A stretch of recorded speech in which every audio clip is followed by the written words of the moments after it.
ሰላም ጤና ይስጥልኝ ውድ ተመልካቾቻችን የምትከታተሉ ዲያስፖራ ሚዲያ ኔትወርክ ነው። ካሳሁን ይልማ ነኝ። በፍሎሪዳ በኮሎራዶ ከፍተኛም ህገወጥ ስደተኛ የተባሉ ሰዎችን የማደን ስራ እየተሰራ ነው። በቪዲዮ እንደተመለከታችሁት በፍሎሪዳ ገቨርነር ደሳንቲስ የፍሎሪዳ ግዛት አገረ ገዢ የሆኑት ደሳንቲስ መግለጫ የሰጡበት ከዲፓርትመንት ኦፍ ሆምላንድ ሴኩሪቲ ከአይስ ኃላፊዎች ከሎካል ከአካባቢው ከፍሎሪዳ ከታምፓ እና ሌሎችም የተውጣጡ የአካባቢ ፖሊስን ጭምር ያሳተፈ አፈሳ እስር ነበር ሲፈጸም የነበረው። በዚህም 1120 ሰዎች መያዛቸውን በአንድ ቀን ትራምፕ ከመጡ በአንድ ቀን የተያዙ ሰው ቁጥር ከፍተኛው የተመዘገበበት ሆኖ ታይቷል። በፍሎሪዳ 80,000 ህገወጥ ስደተኛ አለ ብለዋል። እነዚህ ዲፖርቴሽን ሪሙቫል የተሰጣቸው አገር ልቀቁ የተባሉ ሰዎች ናቸው። እንደተመለከታችሁት መኪናቸውን እያሳደዱ እየያዙ እያሰሩ ነው ወደ እስር ቤት እየወሰዱ ያሉት። ይሄ ብቻ አይደለም። ወደ ዴንቨር ደግሞ ስናቀና በምስሉ ላይ የምትመለከቱት ዴንቨር ነው። ዴንቨር ናይት ክለብ ጭምር ነው እስር የተደረገው። ይህንንም እንመለከታለን። ቀላል እርምጃ እየተወሰደ አይደለም በአሁኑ ሰዓት። ይሄኛውም እንደዚህ What you just heard there was the moment federal agents stormed an underground nightclub in Colorado Springs, rounding up more than 200 people, including undocumented immigrants and active duty military members. The DEA is saying last night's raid targeted alleged serious criminal activity at what they're calling an illegal nightclub. That raid was a result of months-long drug investigation involving more than 300 local and federal officers. What was happening inside was significant drug trafficking, prostitution, crimes of violence. We had over a dozen active duty service members in the club tonight, either as patrons or working as armed security. የዴንቨሩም እንደዚሁ ነው። በኮሎራዶ ስፕሪንግስ ብዙ ጊዜ እዚህ ሀገር አፍተር አወርስ የሚባል ከባሮች ሰዓት እላፊ በኋላ የሚሰሩ የተፈቀደላቸው አሉ። ይሄ ቦታ ግን ሲጠና ነበረ። በዛ ላይ ከወታደራዊ ካምፕ አቅራቢያ መሆኑ ብዙ ትኩረትን የሳበ አካባቢ ነው። ለዚህ ቦታ ፍቃድ የወሰዱት ሰው ፌብሩዋሪ ነው ፍቃዳቸው ያበቃው። ይሄ ቦታ ላይ ታክስ አለመክፈል ችግሮች ያሉበት ነው። ክትትል ሲደረግበት ነበረ። ወታደሮች አፍተር አወርስ ወጣቶች እዛ እየሄዱ ይዝናናሉ። ቦታው ከፍተኛ የአደንዛዥ እጽ ሐሺሽ፣ ሄሮይን፣ ኮካይንን የመሳሰሉ የሽያጭ የሚቀርቡበት የሴተኛ ዳሪነት የተስፋፋበት ከዛም ባለፈ መሳሪያ ሁሉ የተገኘበት ቦታ ነው። ለረጅም ጊዜ ሲጠና ነበረ። ከ100 በላይ ሰዎች ተይዘዋል እዚህ ቦታ ላይ። ይሄን እንግዲህ የሚፈጽመው ድራግ ዲኤ ድራግ ኢንፎርስመንት አድሚኒስትሬሽን ነው። አደንዛዥ እጽን በተመለከተ ይህ ህግ የሚያስከብር አካል ነው። እንደምትመለከቱት አሜሪካ ውስጥ የተለያዩ ኤጀንቶች አሉ። ዲፓርትመንት ኦፍ ሆምላንድ ሴኩሪቲ፣ ዩኤስሲአይኤስ የኢሚግሬሽን ጉዳዮች የቦርደር ጉዳዮች የሚከታተል ሆኖ ከስሩ ደግሞ የሚሰሩ በርካታ ኤጀንቶች አሉ። እነዚህ ሁሉ ነው የሚሳተፉበት። አሁን ዲኤ ድራግ አለ ብሎ ነው ያንን ታርጌት ያደረገው። በዛ መልኩ ከኢሚግሬሽን መስሪያ ቤት ጋር በተቀናጀ የተለያዩ ኤጀንቶች የተሳተፉበት ነው። ሬድ ነው የተደረገው ሌሊቱን ሙሉ ተገብቶ። እዚህ ባር ወይም ናይት ክለብ ዋራይክ ይባላል። እዚህ ውስጥ አንድ ወታደር ሁሉ አሁን ድራግ የዲኤ ሰዎች ያው ገዢ መስለው አደንዛዥ እጽ ወይም ኮካይን ጠይቀው የስታፍ ሰርጀንት ሁዋን ጋብርኤል ኦሮና ሮድሪጌዝ የተባለ ወታደር እንግዲህ እዛው ወታደራዊ ካምፕ ያለ ወታደር ነው። የአደንዛዥ እጽ ለመሸጥ ከነሱ ጋር መደራደር ጀመረ እዛው እጅ ከፍንጅ ተያዘ እሱ ብቻ አይደለም ይሄ እንግዲህ ፈርስት ስትራይከር ብሪጌድ ኮምባት ቲም ውስጥ ነው ፎርዝ ኢንፋንትሪ ዲቪዥን ነው በደንብ በግልጽ ነው ይሄንን የተናገሩት ከሱ ውጪ ሌሎችም ወታደሮች እዛ ውስጥ 17 አክቲቭ ዲዩቲ ወታደሮች እዚህ ናይት ክለብ ውስጥ ነበሩ ናይት ክለቡ ከባሮች የሚዘጉበት ሰዓት በኋላ ስለሆነ ሁሉም ወደዛ የሚተምበት ነው እና ኮሎራዶ ይሄን ስታረግ የፍሎሪዳ ደግሞ ደሳንቲስ ከፍተኛ የትራምፕ ቀኝ እጅ የተባሉ ናቸው በምርጫ ቅስቀሳ ወቅትም እንደምታውቁት ፍሎሪዳ የምትኖሩ ሰዎች ታውቃላችሁ በርካታ በተለይ ኩባን ሂስፓኒክ አጠቃላይ ከሜክሲኮ ጓቲማላ ካሪቢያን እና ስፓኒሽ ቋንቋ ተናጋሪ በብዛት የሚኖርበት ስቴት ነው 80,000 ዲፖርቴሽን ኦርደር የተሰጣቸው ከሀገር ልቀቁ የተባሉ አሉ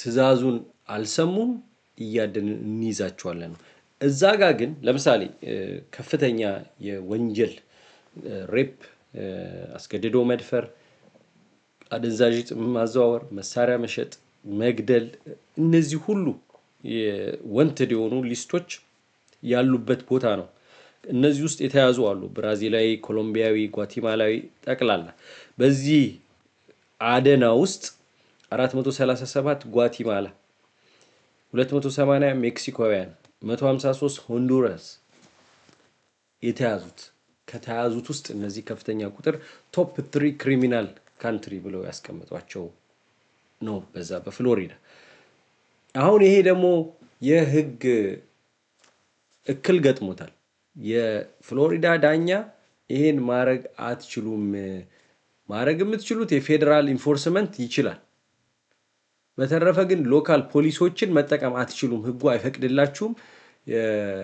የስቴቱን አተርኒ ጀነራል ያው ህግ ፊት አቀርባለሁ የሚል የዳኛ ትእዛዝ አለ እንሰማለን ደሳንቲስ እንዴት ነው ይሄ የሀገሪቷን የዜጎችን ደህንነት የሀገሪቷን ደህንነት ለመጠበቅ ያለ ሎካል ፖሊስ እንዴት ነው ማስፈጸም ምንችለው የሚል ጥያቄ ይጠይቃሉ የእሳቸውን ደግሞ እንስማ ደሳንቲስ ready and willing and able to help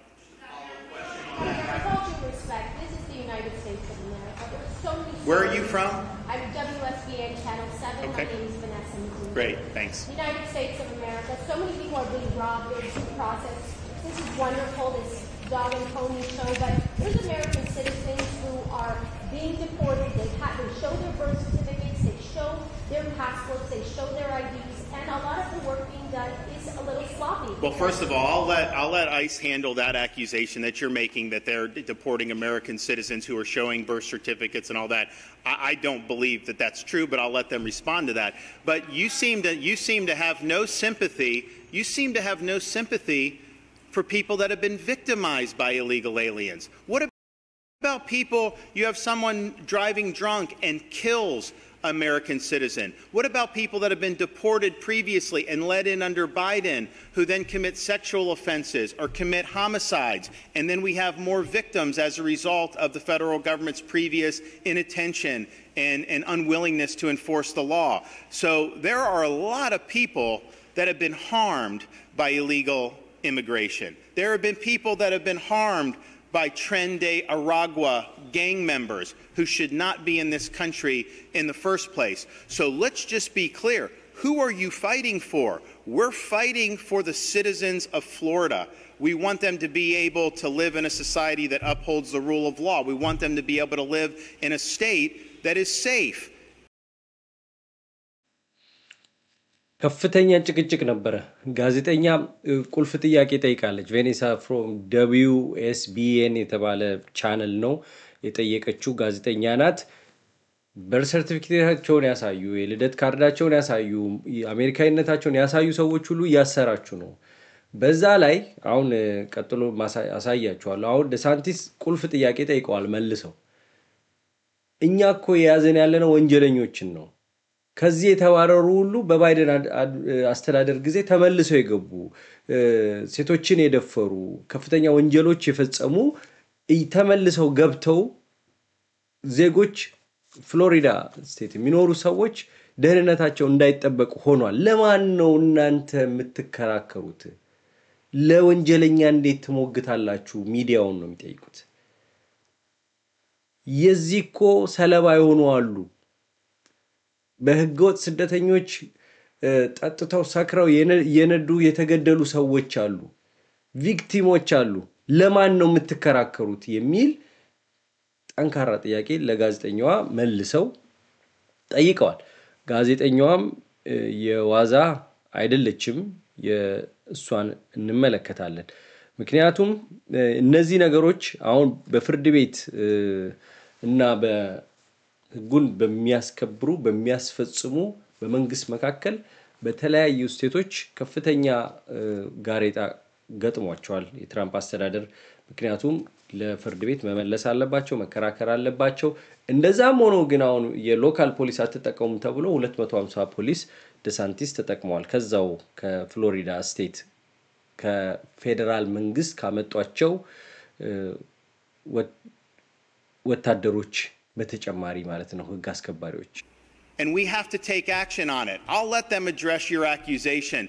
But the notion that somehow this is America, therefore we're supposed to have an open border, we're not supposed to enforce immigration laws, we're supposed to just sit on our hands when Biden let in 7 or 8 million people illegally into the country? No, that is not responsible. That is not what our citizens elected us to do. So we're in this fight. I think a lot of these narratives that I hear, to me, just instinctively, I think they're fake narratives because I've seen it happen so many times. But I will let folks at ICE respond to your accusation. Well, the first thing I'll say is that I think the governor's words really stand on their own. The men and women of ICE are working every single day to protect the communities, working with state and local officials to do our very best to protect the communities after the Biden administration opened our borders, allowed people to come into this country that should have never came into this country in the first place, jeopardizing our families and our communities and putting them... ከፍተኛ ክርክር አለ እንግዲህ በሁለቱ በጋዜጠኛውና ከአይስ ኃላፊናት አሁን የምትናገረው ደሳንቲስ አሉ። ሁለቱም ለማን ነው የምትከራከሩት ነው? ይሄ ክስሽን አሳውቃለሁ እንዲጣራ፣ ግን ፌክ ናሬቲቭ የውሸት ትርክት ነው እየፈጠራችሁ ያላችሁት። ለማን ነው የምትሞግቱት? ወደ ሀገራቸው እኮ መመለስ ምንድነው ወንጀሉ ብለው ይጠይቃሉ። ጋዜጠኛዋ ከዚህ በኋላ ነው ከበደ ያለ ጥያቄ ጠየቀችው። ለምንድነው በግልጽ ትራንስፓረንሲ ግልጽነት የለውም? ይሄንንም እኔ ራሱ እጋራለሁ። ምክንያቱም ኦኬ ወንጀለኛ የተባሉ ሰዎች መረጃቸውን የሚያዙት ሰዎችን ሚዲያው የሚያገኝበት አክሰስ መኖር አለበት። ሁሉ ጊዜ የአይስ ኃላፊ እየፈለጉ ያሳደዱ እየጠየቁ በዛ ላይ እንደዚህ ያጣጣሏቸውና ፌክ ምናምን ያሏቸው ጋዜጠኛ መስራት አይችልም። ሚዲያ አራተኛ መንግስት ነው ይባላል። የሚሰራው ስራ በትክክል መሰራቱን ያጣራል። ህገወጥ ስራ ሲሰራ ያጋልጣል። በዚህ መሃል ህገወጥ ስራ ይሰራል። ሚዲያ ባይኖር የሚከታተላቸው ባይኖር ብዙ ከህጉ ውጪ የሆኑ ነገሮች ሊፈጸሙ ይችላሉ። ስለዚህ ጋዜጠኛዋ ለምንድነው ትራንስፓረንሲ የሌለው አይስ የምትይዙትን ሰው የሰራውን የፈጸመው ለምን እንደተያዘ ለምን ግልጽ አድርጋችሁ አትናገሩም ብላ ትጠይቃለች። In harm's way on a daily basis, the men and women of ICE are going into those communities to protect the men and women in these communities, to be able to do the mission that we've been set on every single day that the president has given us. 349,000 new court cases in 2025 alone, only 1% are new cases based on alleged criminal activity. So a lot of these people don't have criminal past or background. So who's being arrested and where is this information on ICE's website? It's on court documents, but we can't get this information, and ICE, quite frankly, isn't being very transparent. Look, I'll stand by the fact. fact that if you're in this country illegally, you are a criminal. አሁን የጠየቀችው ጥያቄ ነው። ወደ 249 የፍርድ ቤት ጉዳዮች አሉ፣ ክሶች አሉ፣ ኬዞች አሉ። ከዚህ ውስጥ አንድ ብቻ ነው ክሪሚናል ያለው። የምትይዙት ሰዎች ክሪሚናል አክቲቪቲ ውስጥ የሌለውን ጭምር ነው የሚል ነው። ሆምላንድ ሴኩሪቲ ደግሞ የአይስ ባለስልጣኗ ደግሞ ተመልሳ መታ ምን መልስ ሰጠች? ህገወጥ መንገድ እዚህ ሀገር ከገባሽ ክሪሚናል ነሽ። በቃ አንድም ሰው በህገወጥ መንገድ ከገባ ወንጀለኛ ነው የሚል ምላሽ ተሰጥቷል። ያለው ሂደት አሁን እንደተባለው በተባለው ፍጥነት እንዳጀማመሩ የማይሄድባቸው ብዙ ምክንያቶች አሉ። የፍርድ ቤቱ ጉዳይ አለ። አሁን እሱ ብቻ ሳይሆን የፍርድ ቤቱ ጉዳይ ብቻ ሳይሆን ዲቴንሽን ሴንተር አሁን ያዙ አይደል? 1000 ሰው ያዙ። ለምሳሌ ፍሎሪዳ 3 ማሰሪያ ነው ያላት፣ 3 ቦታዎች። ሲሞላስ የት ላይ ያረጓቸው ነው? 80,000 ሰው ነው ያሉት። አሁን ከጊዜ ጋር በጣም አጣብቂኝ ውስጥ ገብተዋል። አንደኛ የተመረጥንበት ዋና ምክንያት ይሄ ነው ብለው ነው እያስፈጸሙ ያሉት። ቃል የገቡት 1 ሚሊዮን ነው። አሜሪካ ውስጥ ከ10 ሚሊዮን በላይ ህገወጥ ስደተኛ አለ ነው የሚባለው። በዚህ ጊዜ ውስጥ ባሉት ጊዜ ውስጥ ይፈጽሙታል ወይ? በዛ ላይ ሚድ ተርም ኢሌክሽን አለ። በዛ ጊዜ ያሉትን ፈጽመው ኢኮኖሚውን አስተካክለው ስደተኛ ህገወጥ የተባለውን አባረው ስራ እንዲኖር አድርገው እነዚህን ሁሉ በሚድ ተርም የያዙትን የምክር ቤት አባል ቁጥር ቢያንስ ይዘው መቀጠል ይፈልጋሉ። አለበለዚያ ዲሞክራቶች ከተመረጡ የፈለጉትን እጅ እያስወጡ ማጸደቅ አይችሉም። ምክንያቱም ዲሞክራቶቹ እየተቃወሟቸው በድምጽ ብልጫ ፌል ያደርጋል ማለት ነው። ልክ ኦባማ ሁለተኛው ተርማቸው ላይ የሆኑት ማለት ነው። ሪፐብሊካኖች ቤቱን ተቆጣጠሩት። ምንም ነገር ሲያመጡ ዞር በል ነው፣ ተቃውሞ ይገጥመዋል። ብዙ ነገር ኮንግረስ ሄዶ ምክር ቤት ሄዶ ነው የሚጸድቀው። የፕሬዝዳንቱ ትዕዛዝ ቢኖርም አንዳንድ የፕሬዝዳንቱ ትዕዛዝ ራሱ ሄዶ መጽደቅ አለበት እና ያ ችግር ገጥሟቸዋል። ያንንም የሚያሳይ Fox 31's Nicole Fierro is on it this afternoon, working to track down the businesses and learn more about this. Nicole? Yeah, I said that it has 3 businesses that it's notified its intent to charge. አሁን ተመልከቱ። እኔ አሁን የማቃቸው ራሱ ኢትዮጵያውያን አሉ። ስራ ወረቀት ሳይኖራቸው ስራ የሚሰሩ ኢትዮጵያውያን ነበሩ። አሁን የሚቀጥሯቸው ሰዎች ፈርተዋል። ይሄንን ከተለያዩ ሰዎች ተረድቻለሁ። ዲሲ አካባቢም ዳላስም እንደዚሁ። ኮሎራዶ ላይ በብዛት የጽዳት ስራ አሜሪካ በስደተኛ ነው የቆመችው። ቤት ሲሰራ ቤት የሚሰራ የሚገነባዩ በማጆሪቲ ሜክሲካን ሊሆን ይችላል። እንዳለ የስፓኒሽ ቋንቋ ተናጋሪ አገር ነው። ከደቡብ አሜሪካም ከካሪቢያንም ሴንትራል አሜሪካም የመጣ ምግብ ሬስቶራንቶች ሂዱ፣ የአበሻ ምግብ ቤት ራሱ እነሱ ናቸው የሚሰሩት። ጽዳት የመንግስት እንዳለ ቢልዲንግ ትልልቅ ኩባንያ እስከ ትንንሽ እስከ ቤት ጽዳት ቤት ለቤት እስከሚያጸዱት ካምፓኒዎቹ ማንም ባለቤት ሊሆን ይችላል። አብዛኛው የሚሰሩት እነዚሁ ማህበረሰብ ናቸው። አንድ መስሪያ ቤት 87 ሰራተኛው ወረቀት የሌለው ሰው ሆኖ ተገኝቷል። 3 ኩባንያዎችን ኮሎራዶ ላይ ዴንቨር አካባቢ ክስ ተመስርቶባቸዋል። አንዱ እንደውም እስከ 6 ሚሊዮን የሚደርስ ከዛ ደግሞ ሌላ ስቴፕ አለው የማሰር እንደዛ መጀመሪያ ቅጣት ማስጠንቀቂያ ከዛ በኋላ እስር ድረስ። ይህን ዜና እንመልከተው፣ ብዙ ነገር እንማርበታለን። ምን እየተካሄደ ነው? Millions of dollars in fines. These are local businesses and this happened after a workplace audit. Millions of dollars of fines due to illegal alien employment violations.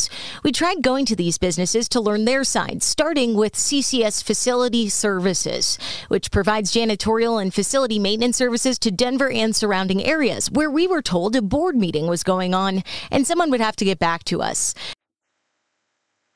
በጊዜ ግቡ በሚለው መሪ ቃል መጓዛችን የስኬታችን ምንጭ ነው። የዛሬን ብቻ ሳይሆን የወደፊቱን ፍላጎቶን መረዳታችን ልዩነታችን ነው። በከተማችን ተወዳጅ ሰፈር ሳር ቤት ቫቲካን ኤምባሲ ጎን የሚገኘው ሳይታችን ላይ ዘመናዊ አፓርትመንቶችን እና ሱቆችን ሽያጭ ጀምረናል። የከተማው ግዙፍ ጂምናዚየምና የህፃናት መጫወቻ ከሀገርኛ እስከ ኤዥያ ምግቦች በአማራጭነት የሚያገኙበት ፉድ ኮርትም የዚሁ ሳይት አካል ነው። ከባለ አንድ መኝታ ጀምሮ የአፓርትመንት አማራጮች አሉን። ለአጭር ጊዜ በሚቆየው የማስታወቂያ ዋጋ ከ350,000 ብር ቅድመ ክፍያ ጀምሮ በሳር ቤት የሱቅ ባለቤት መሆን ይችላሉ። ጀምቦሮ ሪል ስቴት በጊዜ ግቡ። It's levying more than $6 million in fines against CCS after finding 100% substantive violation rate and evidence of knowingly hiring and employing at least 87 unauthorized workers. The next two are listed under different company names, PBC and Green Management Denver. When we went to addresses listed on the Secretary of State's website for the companies, both have signs for CCS listed. Investigating businesses that employ illegal immigration has been going on for decades. It has happened through every presidential administration. John Fabricatori, former field office director for ICE, breaks down the process for us. They performed an I-9 audit in which they found, multiple Social Security number probably mismatches and no matches. He says ICE Homeland Security Investigations announces there is going to be an I-9 audit, giving companies notice. ይሄው የዴንቨር አካባቢ ነው። ይሄ ኮሎራዶ ቢዝነስ የንግድ ቤቶች የቅጥር ሁኔታ ነው የሚከታተል አካል አለ። የአይናይን ኦዲት የሚባል አለ። ምንድነው? የተቀጣሪውን ሬኮርዶች ቼክ ይደረጋል፣ ይፈተሻል በተወሰነ ጊዜ። በዛ ጊዜ እነዚህ ድርጅቶች ሶስት ትልልቅ ድርጅቶች ናቸው። ቢሮአቸውን አይታችኋል። ጋዜጠኛዋ ሄዳ እንደውም ቦርድ ሚቲንግ ላይ ነው ብለው አስቀምጠዋታል። የተለያዩ ድርጅቶችን ነው ያያችሁት። አይናይን ኦዲት ሲደረግ ማጆሪቲው ህገወጥ ስደተኛ ተቀጥሮ ነው የሚሰራው። የነዚህ ስደተኞች የሶሻል ሴኩሪቲ ቁጥር የተቀመጠው ምናምን እነዛው የውሸት ሆነው ተገኝተዋል። የዚህን ያህል ዲፕሊ አገሪቷም ላይ ችግር አለ። በሚወሰደው እርምጃም ራሱ መፍረድም ይከብዳል። እንደነዚህ አይነት ነገሮች አሁን የቅድሙም የምሽት ቤት አለ፣ እንደገና ይሄ አለ። አሁን በአሜሪካዊ ሳይሰራውም ይሄንን ሲባል ያው ወታደሩን እኮ አንጠልጥለው እስር ቤት ከተቱት። ገዢ መስለው አደንዛዥ ዕፅ ተደራደሩት። ሊሸጥ ሲል እዛው እጅ ከፍንጅ ያዙት። ይሸጣል ማለት ነው። ወታደሩ ተይዟል፣ እስር ቤት ይገባል። እሱ በአገሪቷ ፍርድ ይቀጣል። ወረቀት የሌለው ሰው ግን ወንጀል ሲሰራ እንዴት ይያዛል? መያዝ ከባድ ነው። ምክንያታችን ይሄ ነው የሚለው ለዛ ነው ትራምፕ እንግዲህ የተመረጡት። ይሄ ደግሞ በማስረጃ ሲያዝ እና ሲታይ የበለጠ ድጋፍ የማያገኙበት ምክንያት አይኖርም። እንዳንድ ሀገር እንደ አሜሪካዊ ተሆኖ ሲታሰብ ማለት ነው። ስለዚህ እነዚህ ንግድ ቤቶች አሉ። ሆኖም ግን አሁን ፍሎሪዳ ላይ ወይም የተለያየ ቦታ እነዚህን ሰዎች ማሰሪያ ቦታ እየጠፋ ነው። ማሰሪያ ቦታ ይጠፋል። እንደ ሎጂስቲክ ገንዘቡ ምኑ አሁን ለምሳሌ በዚህ መሃል ቢዝነስ የሚቀናቸው ይኖራሉ። እስረኞችን ማጎሩን መጠበቁን የሚያስፈጽሙ ሴኩሪቲ ላይ እስር ቤት ሴንተሮችን የሚያከራዩ ኢን ፋሲሊቲ አውትሶርስ ስለሚደረግ ማለት ነው። እስር ቤቶች የግል እስር ቤቶች ስላሉ ቢዝነስ ያው ያንዱ ሞት ለአንዱ ህይወት ነው አይደለ? እንደዛ የሚቀናቸው ሰዎች ይኖራሉ። ግን የፍርድ ቤትም ደግሞ ማነቆ አለ። በዚህ መልኩ እየተካሄደ ነው። በያላችሁበት ብዙ ጥንቃቄ ይፈልጋል። ዛሬ አንድ ተመልካች አንድ አስተያየት ሰጥቶኝ ነበረ። ኢትዮጵያ ተወልደው ልጆቻችሁን እዚህ የምታመጡ ሰዎች እስቲ ደውሉ። ፓስፖርት የሚሰጣቸው አለ። ግን ያ ፓስፖርትም ግሪን ካርድም ሊኖራችሁ ይችላል። እነዛ ልጆቻችሁን ስታመጡ እናንተ ሲቲዝን ናችሁ። ግን ያንን ፓስፖርት ይዛችሁ ቁጭ ትላላችሁ። በኋላ የሚያመጣው ችግር አለ የሚል ነው የደረሰኝ መረጃ። ይህንን እያነበብኩ ነው እያጠናሁት ነው የሚመለከታቸውን ሰዎች አናግራለሁ ተዘናግታችሁ ቁጭ ያላችሁ ሰዎች እስቲ ደውሉ አዎ ልጄን እኔ ዜጋውኝ ነው ያመጣሁት ከዛ ስትመጣ ወይም ሳመጣቸው ፓስፖርት ተሰጥቷቸዋል ያ ፓስፖርት የአሜሪካዊ ፓስፖርት ነው ወይስ ይመስላችኋል ዝም ብሎ እሱን ይዞ መቆየቱ ጉዳቱ ምንድነው ነገ የሚያመጣው ጣጣ እሱን የተመለከተ ሌላ ዝግጅት ይኖረኛል ስለተከታተላችሁን ከልብ አመሰግናለሁ ኤርትራዊ ሰለሞን አራያን በተመለከተ መፈታቱን ቤተሰቡ ጋር ተቀላቅሎ የፍርድ ሂደቱን እንዲከታተል መደረጉ በዋስ መውጣቱን አስመልክቶ ብዙዎቻችሁ ደስ ብሏችሁ ደውላችሁልኛል ዲያስፖራ ሚዲያ ኔትወርክንም አመስግናችኋል ዲያስፖራ ሚዲያ ኔትወርክ የዲያስፖራ ላይ የሚገኘው ኮሚኒቲን ሁኔታዎች ይከታተላል የሚጠቅመንን ነገር ፖዚቲቭ በሆነ መልኩ ለመስራት ይሞክራል በዚህ መሃል ደካማ ጎኖች ይኖራሉ ሊሻሻሉ የሚገባቸው ነገሮች ይኖራሉ ያ ቀስ በቀስ ወደዛ ጠንካራ ወደሆነ ባቀራረብም በይዘትም የተሻሉ ነገሮች ይመጣሉ በዚህች አጭር ጊዜ ውስጥ ጥሩ ፕሮግራሞች ለማሰራጨት ተሞክሯል ለእናንተ የሚጠቅም የትዝታ በላቸውን ዝግጅት ተከታተሉ አንጋፋ ጋዜጠኛ እኛ መቼስ ያሉንን ምናከብረው ሲሞቱ ነው ነገር ግን በቁማቸው ይያሉ አቅማቸውን መጠቀም አክብሮትን መስጠት ተገቢ ነው ይሄ ማንንም ሰው በሚሰራበት ዘመን ሊሳሳት ይችላል ደካማ ጎን ሊኖረው ይችላል ግን ኢትዮጵያ ብዙ ነገር የላትም እውነቱን ለመናገር እዚህ አሜሪካ የምትኖሩ ሰዎች ታውቃላችሁ ያለን ነገር አባቶቻችን ያስቀምጡልን ነገር ነው ታሪክ ነው የምናወራው አሁን ብዙ የሚጎለን ነገር አለ ምሁሮቻችን ከሀገር ወጥተዋል አቅም ያላቸው በአይቲም በማስተማሩም በህክምናውም አገሪቷ ያላት በፐርሰንት ሲሰላ የተማረው ኃይል ጥቂት ነው ኢትዮጵያ ውስጥ አሁንም ዘንድሮም የሁሉ ዩኒቨርሲቲ ተከፍቶ እንደፈለገ በር ተከፍቶ እንዲገቡ ተደርጎም አስታውሳለሁ አዲስ ነገር ጋዜጣ ያለው የነቶሎ ዩኒቨርሲቲ የሚል አንድ ፊቸር ስቶሪ ተጽፏል በዩኒቨርሲቲዎች ላይ እኔ ራሱ ጅጅጋ ዩኒቨርሲቲ ሄጄ ነበር ይሄ ሁሉ ተከፍቶ እንኳን አሁንም የተማረው ኃይል አናሳ ነው የተማረውም ስራ ያገኝም ብቃት ያለው ደግሞ ከተማሩት ብቃት ያላቸው ሰዎች ደግሞ በተለያየ ሀገር ተሰደዋል ከቦትስዋና እስከ አውስትራሊያ አሜሪካ አውሮፓ አጠቃላይ ዓለም ላይ ተበትነናል እንደ ምድር አሸዋ የተማረው ኃይል ደግሞ የዛኑ ያለው ከተሰደነው ውስጥ ስለዚህ የኢትዮጵያውያን ያሉንን ማክበርና መጠቀም ባግባቡ ተገቢ ነው ቪኦኤ የሚሰራ ማንኛውም ጋዜጠኛ በቪኦኤ ኤዲቶሪያል ፖሊሲ ነው እንጂ እሱ በፈለገው አይሆንም የታወቀ ለኤዲቶሪያል ፖሊሲ ታዛዥ መሆን አለባቸው ግን በዚህ ሚዲያ ላይ ቪኦኤ አማርኛም ሆነ ሌላው ቋንቋ ኢትዮጵያን ጠቅሟል አልጠቀመም ብዙ ዲስከሽን ይኖራል ግን ሚዲያ መኖር አለበት መረጃ ብዙ ጠቃሚ በገዢዎች የሚፈጽሟቸውን ወንጀሎች ያጋለጠ ሚዲያ ነው ምንም ጥርጥር የለውም ጥቅሙን አይተነዋል ነገር ግን እዛ ውስጥ የሰሩ ጋዜጠኞች ደግሞ ብዙ ዋጋ እየከፈሉ ሰርተዋል ቀላል አይደለም በኤዲቶሪያል ፖሊሲ በአሜሪካ ኢንትረስት ቆሞ እንደገና የሀገር ጉዳይ አለ ኢትዮጵያዊነት ይጎትታል ይሄንን